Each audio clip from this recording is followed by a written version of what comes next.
जंगल में बहुत सारे पक्षी रहा करते थे। उन्हीं में से एक बंटी कबूतर और टुनटुनी चिड़िया बहुत खास दोस्त थे। हर एक मुसीबत का दोनों दोस्त मिलकर सामना करते थे। एक दिन टुनटुनी चिड़िया बंटी कबूतर के लिए एक अच्छा सा गिफ्ट लाकर अपने मन में सोचती है, अब हाल ही में मेरे दोस्त की शादी होने वाली है। अब तो मेरा दोस्त बंटी कबूतर मुझसे दूर भी हो जाएगा, इसलिए मैं उसके लिए एक अच्छा सा गिफ्ट लेकर आई हूँ। इस गिफ्ट को देखकर मेरा दोस्त बंटी कबूतर बहुत खुश हो जाएगा। फिर टुनटुनी चिड़िया उस गिफ्ट को अपनी चोंच से पकड़कर बंटी कबूतर के घर जाती है। बंटी कबूतर टुनटुनी चिड़िया को देखकर बहुत खुश होता है और वो उससे कहता है, दोस्त, 2 दिनों से हम मिले नहीं, फिर मैं तुम्हारे पास ही आ रहा था, इतने में तुम इधर ही आ गई। अरे बंटी, अब तो तेरी शादी होने वाली है, अब मेरा यहाँ ज्यादा आना ठीक नहीं होगा। तेरी शादी होने से पहले मैं तेरे लिए एक अच्छा सा गिफ्ट लेकर आई हूँ। टुनटुनी चिड़िया वो गिफ्ट बंटी कबूतर को देती है। बंटी कबूतर वो गिफ्ट लेकर उससे कहता है, तुम्हारा बहुत बहुत धन्यवाद टुनटुनी। और बताओ, क्या हाल समाचार है? ऐसे बंटी कबूतर के पूछने पर टुनटुनी चिड़िया हंसते हुए उससे कहती है, तेरे लिए एक खुशखबरी भी है, वही बताने के लिए ही तो मैं यहाँ आई हूँ। ओहो, खुशखबरी? अच्छा तो चलो अब बता भी दो, क्या है खुशखबरी? बंटी, तू कहता था न कि मेरे बच्चे बहुत सुंदर होंगे, वो बातें आज सच हो गई। आज मैंने पहला अंडा दिया है। हाँ टुनटुनी, ये बड़ी खुशखबरी की बात है। मुझे पता है कितने दिनों से तू बच्चों के लिए कितना दुखी हुई थी। अब मेरी दोस्त माँ बनने वाली है, मुझे बहुत खुशी हुई ये सुनकर। ऐसे ही थोड़ी देर तक दोनों दोस्त बातें करते हैं। ठीक है दोस्त, मुझे दाना लेकर अपने घोंसले में जाना है, मैं चलती हूँ, तुम अपना ध्यान रखना। इतना कहकर टुनटुनी चिड़िया वहाँ से चली जाती है। उस दिन शाम को टुनटुनी चिड़िया के घर से बाहर चले जाने के बाद उसके घोंसले में एक जालिम चील घुस जाता है और वो टुनटुनी चिड़िया के अंडे पर नजर डालकर कहता है, ओए होए, देखने में तो ये अंडा बहुत फ्रेश है, खाने में तो और भी ज्यादा स्वादिष्ट होगा। ऐसा कहकर वो जालिम चील टुनटुनी चिड़िया के अंडे को एक ही बार में निगल जाता है और जल्दी से वहाँ से भाग जाता है। थोड़ी देर बाद टुनटुनी चिड़िया अपने घोंसले में वापस आती है और वहाँ पर वो अंडा न दिखाई देने पर टुनटुनी चिड़िया कहती है, हे भगवान, मेरा अंडा कहाँ गया? इतने दिनों से मैं उसके लिए राह देख रही थी, अब मेरा अंडा कहाँ चला गया? शायद मेरा अंडा नीचे गिर गया होगा। ऐसा सोचकर टुनटुनी चिड़िया अपने अंडे को इधर उधर ढूंढने लगी, लेकिन अंडा कहीं भी नहीं दिखाई दिया।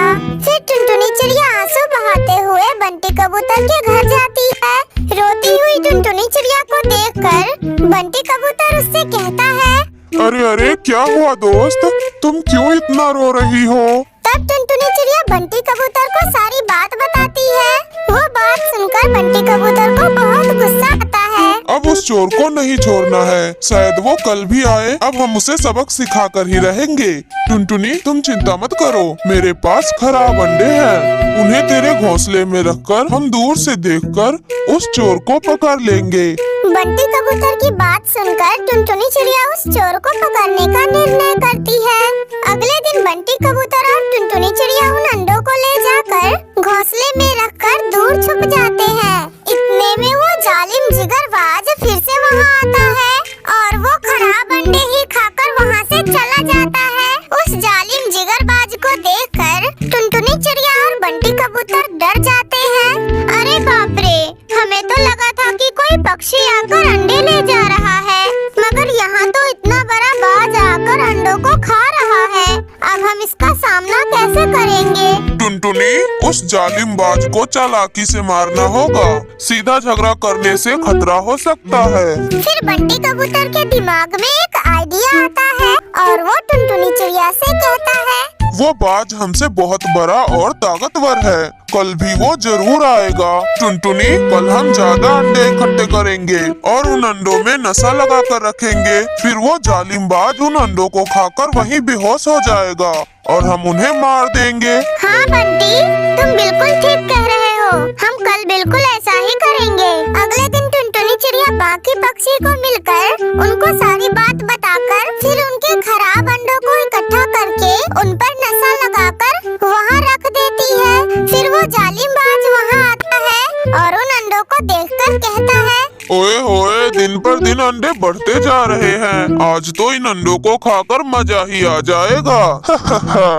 फिर वो जालिमबाज पूरे अंडे खा लेता है। उसे खाने के बाद वो वहीं बेहोश हो जाता है। बंटी कबूतर और टुनटुनी चिड़िया उसे देखकर तुरंत घोंसले में आते हैं और उस जालिमबाज को पिंजरे में बंद कर देते हैं। टुनटुनी, अब इसे होश आने दो, जरा इसे भी तो पता चले कि अब ये कहाँ है।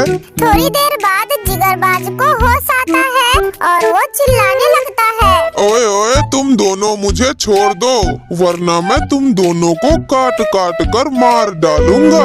मुझे डर नहीं लगता, तू अब पिंजरे में है, अब तुम कहीं नहीं जा सकते हो।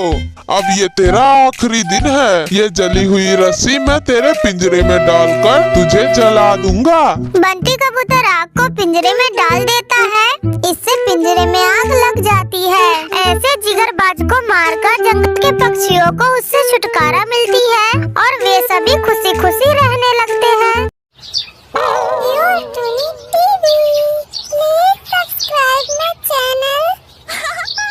टुनटुनी चिड़िया के 2 अंडे थे।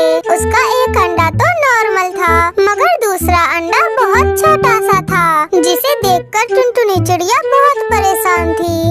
अंडे के पापा, मुझे बहुत चिंता हो रही है। हमारा ये वाला अंडा मुझे कुछ ठीक नहीं दिख रहा। अब तो ऐसे ही परेशान होए जा रही है। जब समय आएगा ना, तब देखना हमारा बच्चा बिल्कुल स्वस्थ होगा।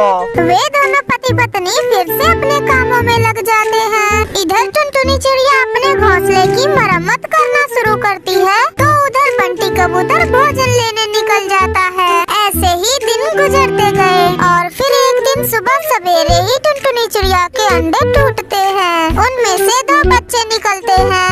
एक बच्चा तो स्वस्थ था, वो थोड़ा बड़ा भी था, जबकि दूसरा बच्चा तो बहुत कमजोर और छोटा सा था। मम्मा मम्मा देखे, भाई कितना ठंडा सा है। मम्मा, जब मैं इतना मोटा ताजा हूँ तो फिर भाई ऐसा क्यों है? मम्मा मम्मा देखे, बड़े भाई कैसे मेरा मजाक उड़ा रहे हैं। क्या भाई को मालूम नहीं कि अपने से छोटे भाइयों का मजाक नहीं उड़ाते?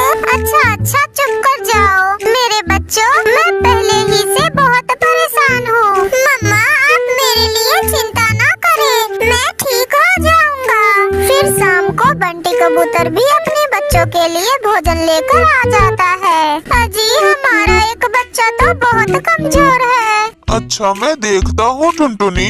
नहीं नहीं, जगाना ना, अभी अभी सोए हैं बच्चे। टुनटुनी, आप चिंता ना करें, हम कल अपने बच्चे को बबलू डॉक्टर के पास लेकर जाएंगे। फिर दूसरे दिन टुनटुनी चिड़िया और बंटी कबूतर अपने छोटे बच्चे को लेकर बबलू डॉक्टर के पास जाते हैं। बबलू डॉक्टर उस छोटे बच्चे का चेकअप करते हैं। इस बच्चे का तो पंख भी बहुत कमजोर है, इसे 3 महीने तक महंगे फूलों का रस पिलाना होगा। मगर बबलू भाई, हमारे पास तो इतने पैसे भी नहीं और नहीं दाना जो देकर हम अपने बच्चे का इलाज करवा सके। टुनटुनी बहन, अगर आप अपने बच्चे को स्वस्थ देखना चाहते हैं तो फिर ये सब तो करना ही होगा।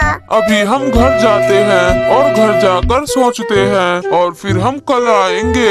ऐसा कहकर बंटी कबूतर और टुनटुनी चिड़िया अपने छोटे बच्चे को लेकर वहाँ से चले जाते हैं। अभी वो वापस अपने घोंसले में पहुँचे ही थे कि टुनटुनी चिड़िया की माँ आ जाती है। मम्मा मम्मा, ये कौन है? मेरे बच्चों, ये नानो है आपकी। नानो नानो नानो आई हमें देखने। अरे टुनटुनी बिटिया, ये छोटा बच्चा तो बिल्कुल तुम्हारी ही तरह कमजोर है।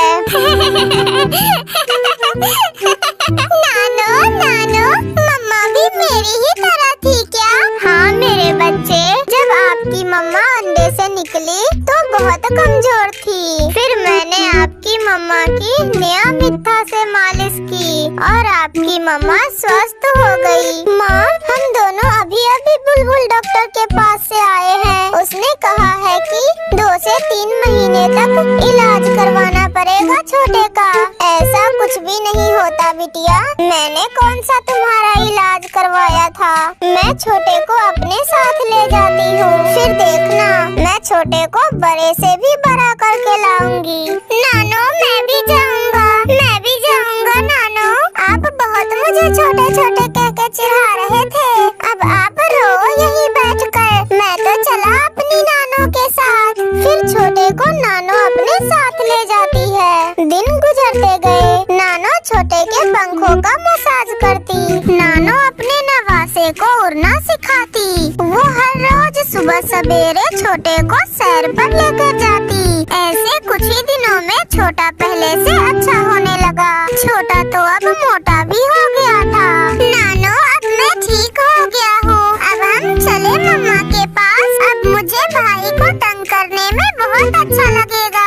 भाई तो मुझे देखकर पहचान ही नहीं पाएंगे। रुको मेरे बच्चे, मैं कुछ फल लेकर आती हूँ, फिर हम चलते हैं। ऐसे छोटा शाम को अपनी नानो के साथ अपने मम्मा के पास जाता है। ओए छोटे, तुम इतने मोटे ताजे कैसे हो गए? जैसे मैंने आपकी मम्मा को मोटी ताजी किया था वैसे ही किया है। माँ सच में छोटा तो पहचाना भी नहीं जा रहा है। बड़े भाई, नानो मुझे हर रोज